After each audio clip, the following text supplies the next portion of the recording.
Hello everybody, it's your girl Andrea or Miss Madavi, and I'm here with my brother Kaylin. We just came back from a coming out in the black community event at the place that I work at, or like I said, ISU. So we actually was on a panel discussion with a couple other people. There was a few lesbians, the bisexual, me being the trans, and then of course we had just a gay man. So we have a few questions from there, and then some that I actually just written in, and I want to go ahead and do it for you guys since I didn't actually get to film it.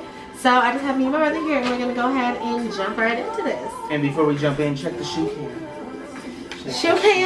Shoe cam. And don't mind us because we are a little bit on the tipsy side, because I mean, you know, I had to have a good drink when we were doing all this type of mess. Because when we actually went to the event, I might have been a little drunk. I was kind of rambling. But you guys like when I ramble, that's what you guys come here for.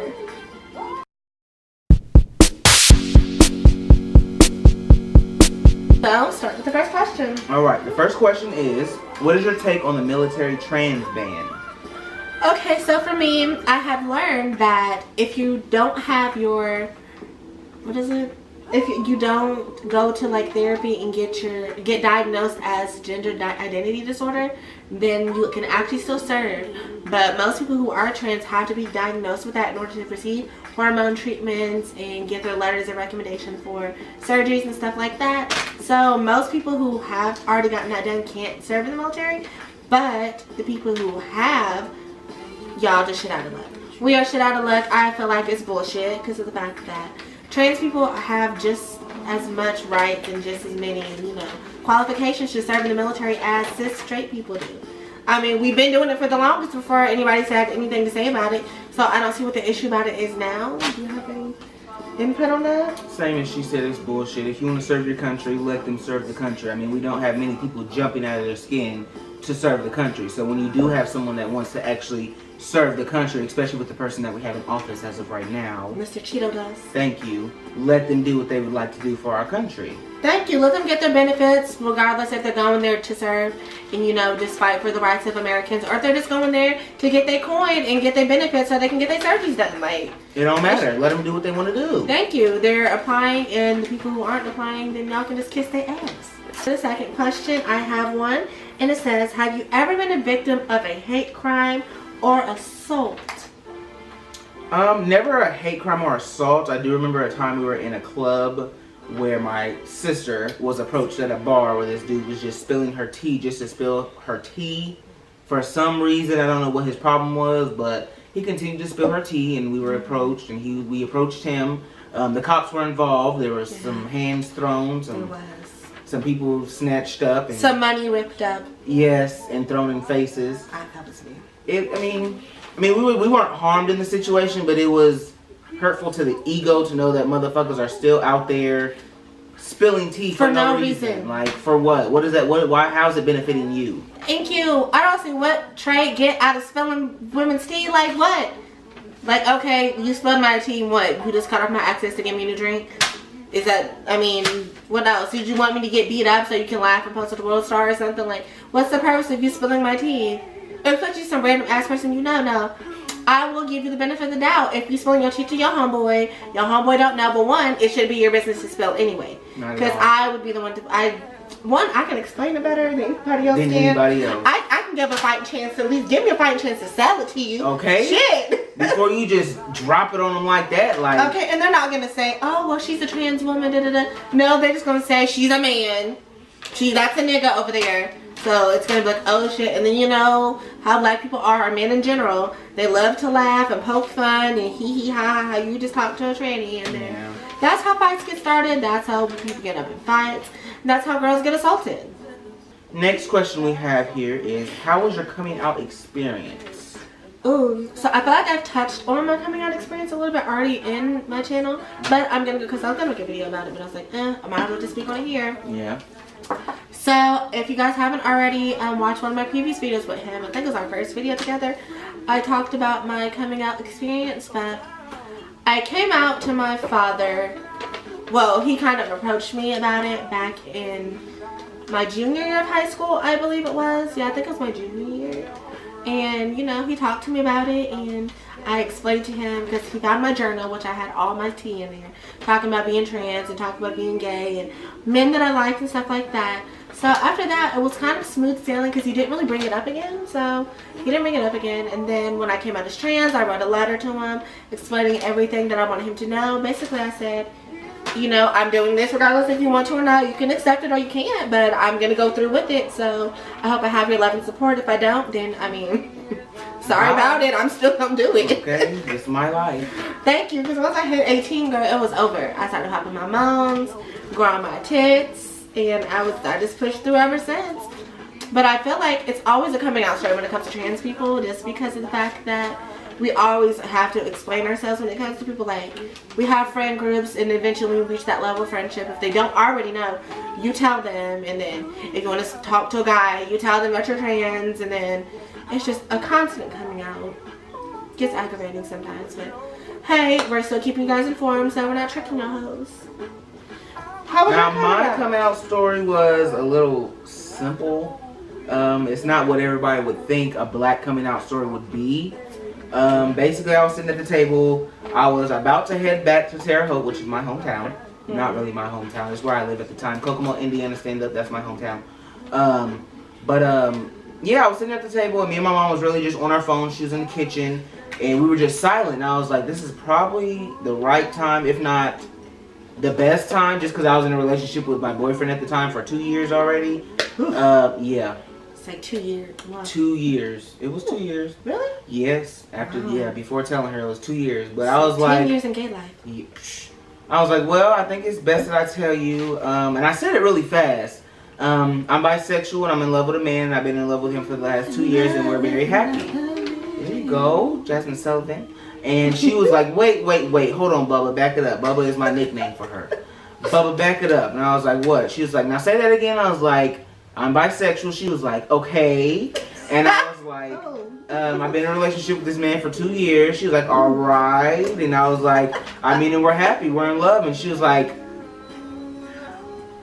all right, Bubba, all right, Bubba, as long as you're happy. And then after that, like, we've never spoken on it again. It's never brought up. Like, she doesn't hold it against me. I'm not treated different in my family. Like, it's just like it never happened in my family. And I have a gay uncle, so we never realized that he was gay until we had to do some snooping. We was never told by my nana or my mom that he was gay. Like, no family member told us that he was gay. But everybody knew. Everybody knew. It's just something we had to come to and figure out for ourselves. So in our family, it's not really talked about once you change your sexuality. It's just something who you are. Our family's gonna love you regardless. Even on my dad's side, like, we're family. So if family first, sexuality or whatever you want to call it after. Like, exactly. And that's so good and beautiful about our family. It is. Love it. Our coming out stories were not the horrific stories like you guys think it was. But actually, I forgot the first person I actually came out to as being trans that was Grandma Glenn. Really? Yes, I told her. Rest in peace, Grandma Glenn. See, my Grandma Glenn died when I was my senior year of high school, and I ended up telling her my junior, I think it's like my junior or maybe my senior, before she actually passed, that I wanted to transition. I talked to her because I was like, so have you ever heard of the term trans? She was like, yeah, I've heard of it. And I was like, okay, so I think I'm trans. She was like, so what? You want to be a girl or something? I'm like, yeah. She's like, oh, I don't know. I don't know about all that. I don't know.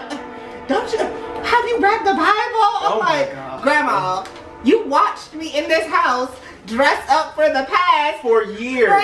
With t-shirts on the head, wigs from the closet, like going around, riding around in scooters with, like, we used to do the whole shebang. We did.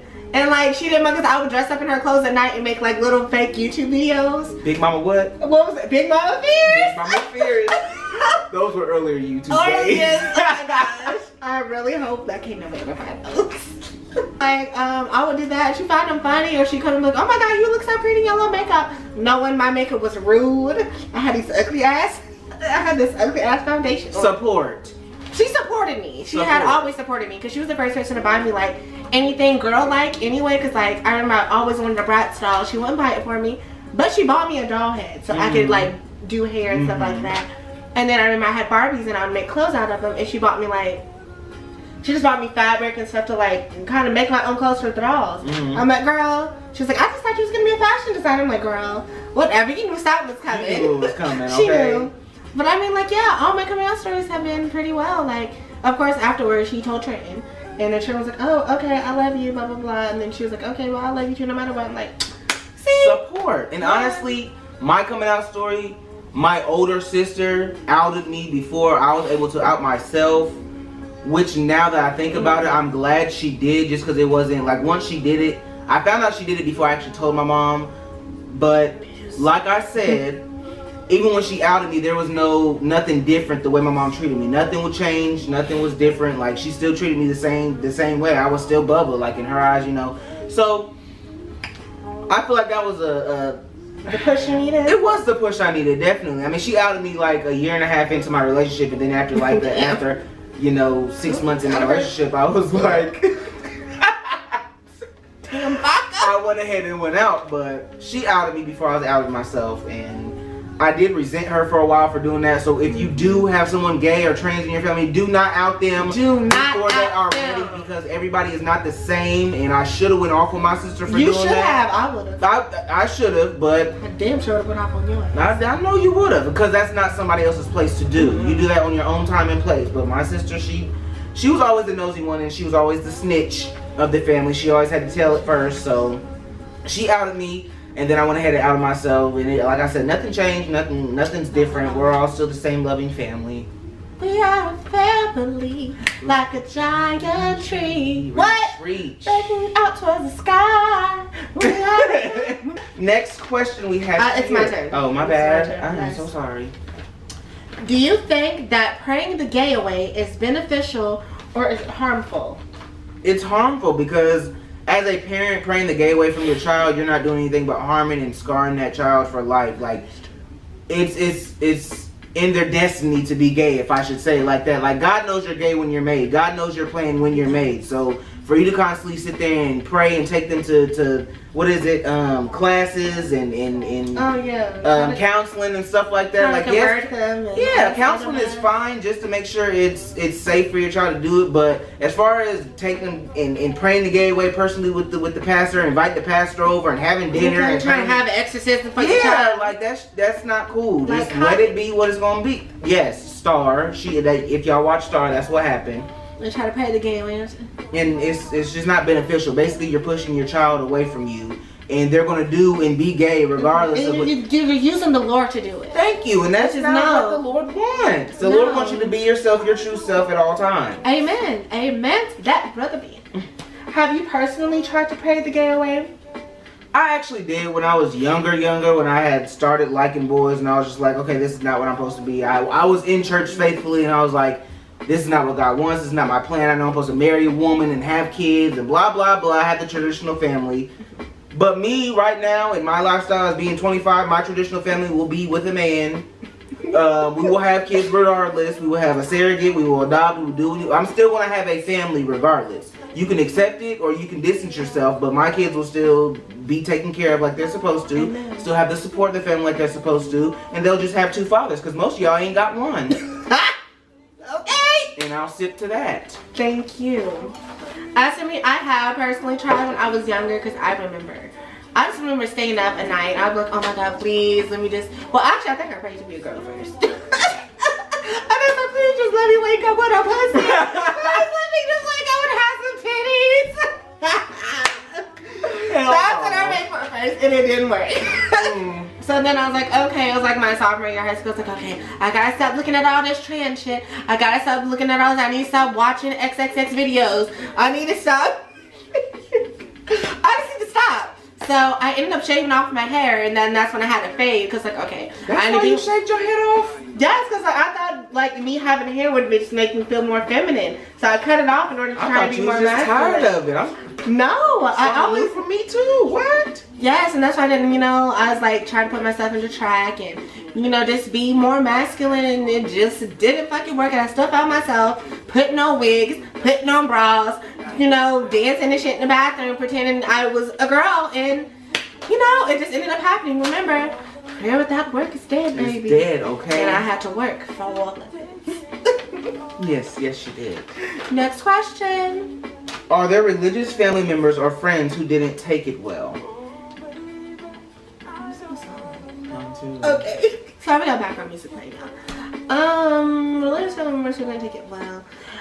The only religious family member we had was Grandma Sonia, and I mean, she took it wonderfully. Yeah. I don't know how. I think Daddy ended up calling her after he got the note. Cause remember he was didn't Grandma come with us or something? Mm-hmm. To drop us off? Well, wait. No. Cause you rode with me. No, I mean down to what's going when he dropped Meanie Money off to you guys. Yeah, she did come. She did. She came. Anyway, my grandma was the only religious family member because she was like she was a first lady and she was a pastor. So I thought she for sure was just gonna like dust me down. Then she was gonna be like, oh no, I'm not messing with them faggy ass kids. But I mean, her husband's grandson was gay. So then when she found out he that was I the was pastor. okay, so I mean, she had already been used to it, and the fact that I mean, she's always been family oriented, so she wasn't going to just abandon us. So I don't really think so. It was more of the non-religious family members who always had something to say. Yeah. I'm about to take this down. My head hurt. I didn't really have any religious family members besides my grandma. And like she said, she took it well. Our family is supportive. They still love us regardless. We're family first, sexuality Really second. Like it's not even second. We're family first, black second, sexuality third. Like sexuality doesn't play a role in our family. It's what you like, In our family, your sexuality and what you like is not going to make my grandma stay up at night. It's not going to make my mom stay up at night. It's not going to affect their life in any way. And now that they know that and they actually understand that, and which is good that they understood that really, really early, that it's not going to affect their life, and we're going to do what we're going to do regardless because we're grown. We're grown as fuck. And once most of your parents out there realize that you're going to do what you're going to do when you're grown, just go ahead and support me, then all will be well. That's very true. That's it. That's all. The next question I have is, what is a misconception about gay people or bisexual people that you think should be cleared up? Not all gays or bisexuals that look at you, talk to you, want to start a conversation with you, want you. And everybody does not want you. Not everybody thinks that you're attractive. We have standards. And if many women don't want you, what makes you think that you can come over here and we want you? Like, okay. You gotta be attractive. You know the gays are picky. Thank you. We more picky than the females. You gotta have you know body. You gotta have attraction, personality, a sense of humor. Like, cause half of niggas have some dusty ass personality. So no. Some what you doing personalities on a day. What you doing 10 times a day? Thank you. Like, don't nobody want that. Nobody. Please miss me with that. Pay you dust. Is it dusk? Dust. And you don't fit in our standards. Not all straight men fit in our standards. We don't have a fantasy of turning out every straight man. Now some of y'all. Yeah, a lot of the gays like live for the whole gay. Well, straight pay, gay for pay, and all that kind of shit. Y'all live for and that. It don't matter what y'all look like. They just want the. I think they just live for the masculinity. There you go. They just want the masculinity of man, because they want the how straight men have that certain alpha male masculinity rather than that I don't give a fuck. That I don't give a fuck personality and. They want that in a gay man, but one, that's super problematic is one. They dusting your ass down. Why would you want somebody that's emotionally detached from you, that's not into you like you're into them, just for them to be masculine and high? Well, that don't make sense. For the trans community, I just want y'all to let y'all know that the T-girls aren't out here tricking everybody. Because that seems to be a common thing anytime a trans woman is posted. Is, oh my god, she's always outing people. Trans girls are always outing people. Like, if you want to be treated like a woman, why are you outing these men who are having sex with y'all? Number one, stop relaying this only to trans women. There are women out here doing it, period. Okay? There's women out here doing it to every type of basketball player, football player, and somebody DMs. You see a new hoe on the shade room every day. Okay. Trying to expose some man for being in somebody's DMs. Stop trying to say it's only trans women who are outing these men for trying to mess with them. Or yelling rape. Thank you. Like, it's trying to get some coin. It's not all trans, and most of them is not trans. They're all females or Instagram hoes trying to get some fame. Quick fame. Thank you. So stop trying to say that it's always trans women who are out here trying to out these men, blah, blah, blah, blah. Number one, if you're out here messing with somebody you ain't got no business messing with because you're afraid it's going to get out, don't mess with them, period. If you are afraid that something's going to get out about you that you're not ready to own up to, you're not ready to deal with, and you're not ready to come to terms with in yourself, then don't do it. Don't do it. What's done in the dark is going to come to the light. Always. Okay, so if you know you don't want to be outed as someone who likes trans women, don't mess with trans women. We're not obligated to keep your secrets because you're not doing nothing to us. If you're not paying us, we're not obligated to keep shit. And what most of you DL niggas are doing are downplaying the trans people that you hook up with, and which is giving them more encouragement to out you. Stop doing that. If you hook up with a trans woman or if you're attracted to a trans woman, leave them alone. Leave them out of conversation. Don't bring them up. Don't downplay them. Don't do that. Like, cause then you're making the trans woman like, okay, well, since you said that about me, you wasn't saying that last night when you was okay. You wasn't saying that last night when you was eating. Okay, like most of y'all out here is sucking and slurping and eating all this other stuff, but then when you see them in public, you want to downplay them like they ain't shit and beneath your feet. That got on K-Swiss. Like, come on now. Leave that out of the conversation. If your friends bring it up, you quickly move on from that topic. Don't keep exaggerating and keep talking on the topic. If you're not gonna be an ally, then just shut the fuck up. Period. Thank you. If you're not doing anything to help them, don't harm them. Cause what happens is you be so shitty if somebody out of your tea that you was sucking peace last night, but then you talking about that's a man and that's a dude. Like, quit doing that. Cause then that gives people the encouragement to out you, and you wonder why many trans out these gay men is because these DL men. It's because the DL men are constantly downplaying the trans people they hook up with, or downplaying the community. Period. Stop doing that. Okay. We ain't did nothing to you but please you. And now you mad because you liked it. Thank you. Y'all are just pissed the fact that you found it, then you like it. And it was better than your girlfriend could do. Okay? Do you tell your tea to everyone you date? We're making drinks as we talk. We are. So in the past, I did not tell everyone. I mean, it was just like very in the very beginning stages. Because, it would just be somebody that I had met up with or somebody I found really cute and I didn't really kind of know what the dangers of, playing the field like that. Of course, nowadays I would never not tell anybody. But back then, of course, I was a little more riskier. I was a riskier girl. I'm going to admit to it, but nowadays. Comes with maturity, honestly. It does. It does. But now I tell anybody, it's all on my profiles online.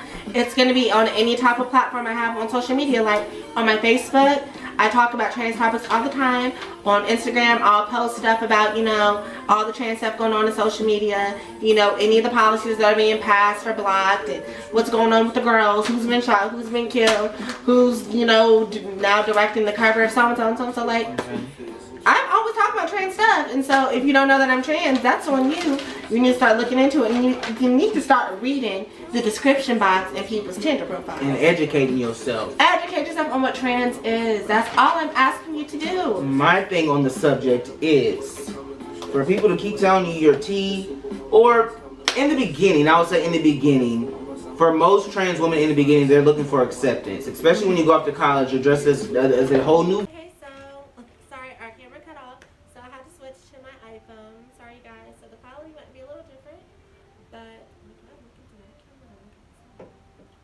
Either one, it looks like you're looking at the camera. Oh. Okay, so yeah, sorry. Like I was saying, most trans women when they start out, they want to be accepted in the community. So they're getting what they can get. They're talking to who they can talk to. They're not telling their tea because shit. If you think that I look like, you looking at me like this, then I'm passing. I'm fish, damn near. So most women in the beginning, they don't tell their tea, and I wouldn't call it a trick. I would just call it protecting themselves. Basically, because in the beginning you're still uncertain about what you are and what you want to do with your life. So that's why I stand with it. But telling her tea now that she's who she is and she's been comfortable and she doesn't give a fuck about anybody and what they got to say, like she said, she tells her tea in the beginning. She puts it on her profiles, any dating profiles, anything like that. She tells them straight up, like, this is what it is, and if you don't like it, keep it pushing. If you do, let's talk about it. So y'all niggas just gotta be more open-minded. Thank you. Okay, do you feel like you would have to tell your tea to like? No, because if you're coming at me, dated a woman. Let's say you dated a woman again. Would you tell them that you've had previous experiences with men? I wouldn't tell a woman that I had previous. I wouldn't. No, it's not the first date. No, that's not gonna happen. Second date, third date. No, I'm not telling. Honestly, I'm not gonna tell you any of my. I don't. Let me think. Because I feel like if we're not going to be serious about this, if I can't really picture a life with you, then there's no need for you to know. If we're just having fun and we're kikiing and ha going on dates, you know, just fucking, if that's the case, then yeah. But no, I don't feel like I need to tell my tea unless we're getting serious. Unless you're about to meet the parents or some shit like that, and I'm like, right. Okay, here's a serious conversation. I did used to be in the thing like, boom, boom, bam. I used to be bisexual. I am bisexual, blah, blah, blah. But nowadays, in 2019, you have to find somebody that's okay with that. Like, I know a few women that are okay with me being bisexual, and they wouldn't give a fuck. Like, we can still have kids, we can still have a family, we can still be happy, because they're understanding and they're open minded. I know a few bisexual females that that can get with the tea, but no, I don't feel like I need to tell my tea unless we're getting serious. If we just fucking around, then no. Right, we having so many. Oh my god, it's happening. Like everything is just gone. So next question. Do you believe that it is easier for white gays, white bisexuals, and white trans people to, go about life easier? Do you think they have it easier than the black trans and gays? Regardless of your sexuality, white privilege. Regardless of what you like, what you're doing in your life, how you're transitioning, white privilege. Because in black families, no matter if you're gay, trans, whatever, you're gay. If you're to them, you don't come as black first, which it should be. You're black first and support all black people, support your community. But to them, you're gay because you're already black. You're already in the black community. So now they're like, well, shit, you're gay. Not that you're bisexual, you're gay. Not that you're gay. Like, to them, it's just an outcast. So, yes, I feel like in a white community, they're more open-minded. They're more accepting to the matter of what you want and what you want to do with your life. Black people, they have a standard of what they want their men, their black boys to do. They have a standard of what they want their women to do. They want you to get a husband as a woman and have some kids. As a man, they want you to find you a nice black woman, white woman, Mexican woman. They want you to find a woman and have you some kids. They want a traditional family. And to me, I'm just not a traditional person. I've learned that I'm just not set for a traditional life. And like I said in the previous, question, once your family and your parents realize that you're gonna do what you want to do, you're free to do what you want to do. Most of us don't have that. We're not lucky enough to have that. I am sorry if you do not have that, and I wish and I pray that you will eventually. And if not, cut them off. If they are not your lifeline, if they're not supporting you money wise, cut them off and live your best life because that's what you want to do. Do not downplay yourself for somebody that does not understand and does not want to open their mind to what you want to be. Thank you. Just because they're your family does not mean that they're not toxic in your life. Okay, you are still cut off. Family members can still be toxic. Family members can still be bad for you. Family members can still not have your best interest in heart. Thank you. They can have their best interest in in your business, but I mean they're not really looking out for you. And like I said, they already have a plan for you once you're born. Like, I'm having a son. Oh, this is my basketball star. This is my football star. He gonna do this, that, and the third. He gonna go to be a ladies' man. Yeah, like, no, I'm a niggas man, okay? Like, calm down. Like, I'm still fuck, like, I'm trying to, like, come on. Like, just open your mind. It's 2019, open your mind. And we are lucky enough to be born into a family, okay, in the checkbooks. T.S. Madison. Don't be afraid of kerching. We done probably had one too many drinks, but a little bit too much. Do you have anything else to add to this, honey? Oh yes, just at the panel discussion I had discussed that white people have a certain level of freedom and they have a certain level of, being able to be free within themselves, being able to experiment more. Acceptance in their community. Yes, like if you're a white guy, you can wear the skinny jeans, you can wear the tight shirts, you can dye your hair, you can have the piercings, you can make out with the boy at a party, you can have your sexual fling with the man in college and nobody thinks anything of it. You can pat another man on the ass and they just be like, oh, that's funny, bro. Thank you. You can just do that type of stuff and no one says anything about it because it's like, because as white men it's like, until I say I'm gay, I'm not gay. I'm not gay. But on black people it's like, you touch another man's ass, you sound this way, you got a lisp, you got this and that. You have a certain walk, you have a certain talk, you dress a certain way, oh, you're gay. And you're gay before you're even able to come out as gay. To them, you're gay before you can even accept yourself as gay. They've already written you off as gay. As gay. Because of certain things that you do and the certain things that you like.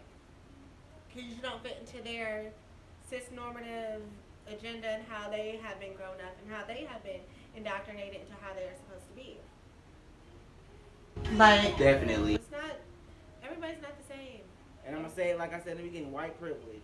And I'm not saying it's a bad thing in this particular conversation. It's not a bad thing, but as far as y'all changing y'all sexuality, y'all trans, y'all changing whatever, y'all have white privilege because of y'all family members. I mean, most of y'all, some of y'all white people, y'all don't have all that. I know some people that have been outcast from their family, white, and disowned from their family, white. Mm-hmm. Like drag queens. I know a few drag queens that's been disowned from their family. Like, I get that, but you have more of an opportunity to be yourself than black people do, especially with black people in churches. Ooh. Churches. Ooh. Like that's a whole different discussion, but maybe we'll have a question come up soon about that. Alright, so I thought we covered that section, so any more questions, please leave them in the comments and we'll do another video. Please leave the comments below and we will answer the rest of your questions that you may have.